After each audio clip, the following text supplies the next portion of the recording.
Hello दोस्तों, आप सभी को हमारे यूट्यूब चैनल ज्ञान दर्पण क्लासेस चैनल पे आपका स्वागत है।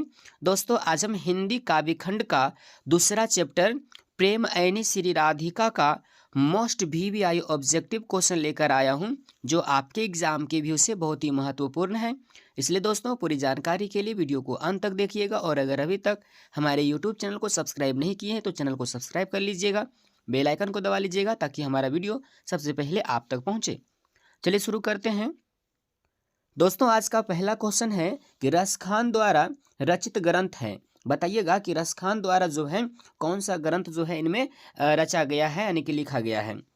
वाटिका या प्रेम वाटिका या आनंद वाटिका या रस वाटिका।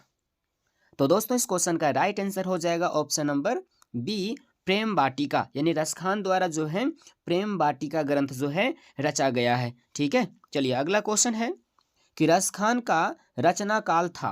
बताइएगा दोस्तों कि रसखान का जो है रचना काल था। ठीक है, जहांगीर का राज्यकाल या अकबर का राज्यकाल या बाबर का राज्यकाल या औरंगजेब का राज्यकाल। तो दोस्तों, इस क्वेश्चन का राइट आंसर होगा ऑप्शन नंबर ए, जहांगीर के राजकाल। यानी कि रसखान का जो रचना काल था वह जहांगीर के समय के था। ठीक है, चलिए अगला क्वेश्चन है कि रसखान को गोस्वामी विठलनाथ ने किस मार्ग की दीक्षा दी। ठीक है, बताइएगा कि रसखान को गोस्वामी विठलनाथ के द्वारा जो है किस मार्ग की दीक्षा दी थी। प्रेम मार्ग में या भक्ति मार्ग में या पुष्टि मार्ग में या संत मार्ग में। तो दोस्तों, इस क्वेश्चन का राइट आंसर होगा ऑप्शन नंबर सी, पुष्टि मार्ग का। ठीक है, कि रसखान को जो है गोस्वामी विठलनाथ ने पुष्टि मार्ग की दीक्षा दी थी। चलिए अगला क्वेश्चन है कि रसखान ने अपनी रचना में माली मालिन किसे कहा है। बताइएगा दोस्तों कि रसखान ने अपनी रचना में माली मालिन जो है किन्हें कहा है। भक्तों को या वाटिका के रक्षा करने वाले को या गोप गोपियों को या कृष्ण एवं राधा को। तो दोस्तों, इस क्वेश्चन का राइट आंसर होगा ऑप्शन नंबर डी, कृष्ण एवं राधा को। ठीक है, रसखान ने अपनी रचना में माली मालिन किसे कहा है, तो कृष्ण एवं राधा को कहा है। ठीक है, चलिए अगला क्वेश्चन है कि रसखान ने चित्तचौर किसे कहा है। बताइएगा दोस्तों कि रसखान ने जो है चित्तचौर किसे कहा है। गोपियों को या कृष्ण भक्तों को या ग्वाल बाल को या श्री कृष्ण को। तो दोस्तों, इस क्वेश्चन का राइट आंसर होगा option number D, Shri Krishna को। यानी कि जो है रसखान ने चित्तचौर किसे कहा है, तो श्री कृष्ण को कहा है। चलिए अगला क्वेश्चन है, लकुटी का अर्थ है। बताइएगा कि लकुटी का अर्थ क्या होता है। मुरली, माखन, छोटी लाठी या लट्टू।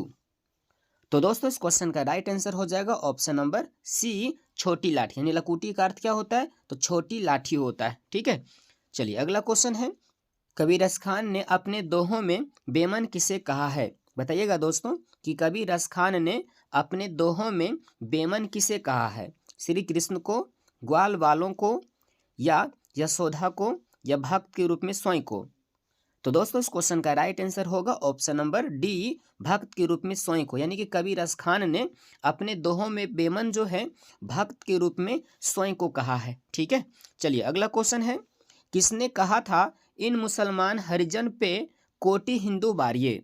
बताइएगा दोस्तों कि किसने कहा था कि इन मुसलमान हरिजन पे कोटि हिंदू बारिये। यानी कि जो इन मुसलमान पे जो है लाखों जो है हिंदू इस पे निछावर हैं, ऐसा किसने कहा था। निराला, भारतेंदु हरिचंद्र या राम विलास शर्मा या रामचंद्र शुक्ल। तो दोस्तों, इस क्वेश्चन का राइट आंसर होगा option number B, Bharatendu Harichandra को। ठीक है, यानी कि जो है इन मुसलमान हरिजन पे कोटि हिंदू बारिये किसने कहा था, तो भारतेंदु हरिचंद्र ने कहा था। ठीक है, चलिए अगला क्वेश्चन है कि रसखान किस काल के कवि हैं। बताइएगा दोस्तों कि रसखान जो है किस काल के कवि हैं।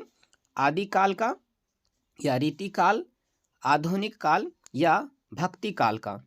तो दोस्तों, इस क्वेश्चन का राइट आंसर होगा ऑप्शन नंबर डी, भक्ति काल का। यानी कि रसखान जो है भक्ति काल के कवि हैं। अगला क्वेश्चन है, प्रेम ऐनी श्री राधिका में कितने दोहे संकलित हैं। ठीक है दोस्तों, बताइएगा कि प्रेम ऐनी श्री राधिका में कितने दोहे संकलित हैं। 2, 3, 4 या 5। तो दोस्तों इस क्वेश्चन का राइट आंसर होगा ऑप्शन नंबर सी 4, यानी कि प्रेम ऐनी श्री राधिका में जो है कुल 4 दोहे संकलित हैं। ठीक है, चलिए अगला क्वेश्चन है, रसखान ने श्री कृष्ण का लीला गान किसमें किया है? बताइएगा दोस्तों कि रसखान ने श्री कृष्ण का लीला गान जो है किसमें किया है? सवैयों में, शोरठों में, पदों में, या इनमें सभी में?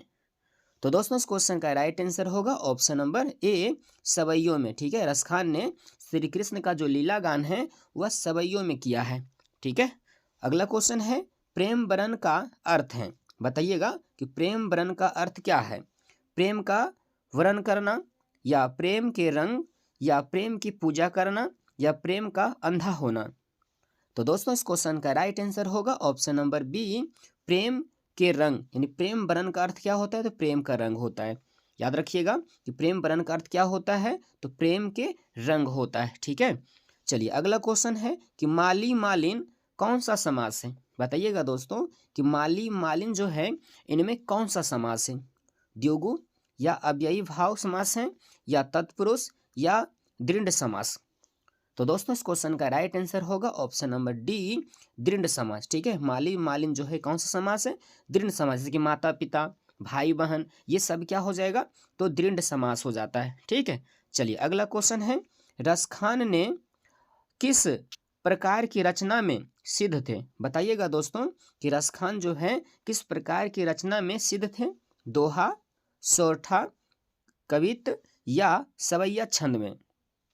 तो दोस्तों इस क्वेश्चन का राइट आंसर होगा ऑप्शन नंबर डी, सवैया छंद में। यानी रसखान जो है सवैया छंद में क्या था? सिद्ध थे। ठीक है, चलिए अगला क्वेश्चन है, कवि रसखान ने प्रेम बरन किसे कहा है? बताइएगा कि कवि रसखान ने प्रेम बरन किसे कहा है? नंद बाबा को, या यशोदा मैया को, या गोपियों को, या श्री कृष्ण को? तो दोस्तों इस क्वेश्चन का राइट आंसर होगा option number T, Shri Krishna को। यानी कवि रसखान ने प्रेम बरन जो है श्री कृष्ण को कहा है। ठीक है, चलिए अगला क्वेश्चन है, ऐनी का अर्थ है। बताइएगा कि ऐनी का जो है क्या अर्थ होता है? आँख, प्रेम, सखी, या खजाना? तो दोस्तों इस क्वेश्चन का राइट आंसर होगा ऑप्शन नंबर डी, खजाना। यानी कि जो है ऐनी का अर्थ होता है खजाना। ठीक है, प्रेम ऐनी श्री राधिका, यानी कि जो है प्रेम क्या है? तो राधा जो है प्रेम की क्या है? खजाना है। ठीक है, इसलिए दोस्तों ऐनी का अर्थ होता है खजाना। ठीक है, याद रखिएगा ऐनी का अर्थ क्या होता है? तो खजाना होता है। चलिए अगला क्वेश्चन है, प्रेम वाटिका किस प्रकार की रचना है? बताइएगा दोस्तों कि प्रेम वाटिका किस प्रकार की रचना है? भक्ति संबंधी, या प्रेम निरूपण संबंधी, या आत्मज्ञान संबंधी, या निराकर ब्रह्मा संबंधी? तो दोस्तों इस क्वेश्चन का राइट आंसर हो जाएगा ऑप्शन नंबर बी, प्रेम निरूपण संबंधित। ठीक है, प्रेम वाटिका जो है प्रेम निरूपण संबंधित रचना है। चलिए अगला क्वेश्चन है, सुजान रसखान के रचनाकार हैं। बताइएगा दोस्तों कि सुजान रसखान के जो है रचनाकार कौन है? घनानंद, या रसखान, या प्रेमघन, या अजय? तो दोस्तों इस क्वेश्चन का राइट आंसर होगा ऑप्शन नंबर बी, रसखान। ठीक है, सुजान रसखान जो है की रचनाकार कौन है? तो रसखान जी हैं। चलिए अगला क्वेश्चन है, नंद नद किसे कहा गया है?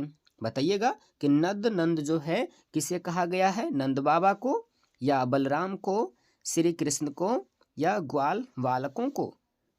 तो इस क्वेश्चन का राइट आंसर हो जाएगा option number C, Shri Krishna को। ठीक है, नद नंद जो है श्री कृष्ण को कहा गया है। चलिए अगला क्वेश्चन है, सुजान रसखान किस प्रकार की रचना है? बताइएगा सुजान रसखान जो है किस प्रकार की रचना है? तो सुजान संबंधी, प्रेम निरूपण संबंधी, या सगुण भक्ति संबंधी, या कृष्ण भक्ति संबंधी?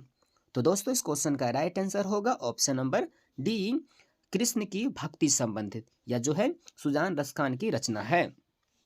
दोस्तों इसी प्रकार की वीडियो प्राप्त करने के लिए हमारे YouTube चैनल ज्ञान दर्पण क्लासेस चैनल को सब्सक्राइब करें, बेल आइकन को दबाएं ताकि हमारा वीडियो सबसे पहले आप तक पहुंचे।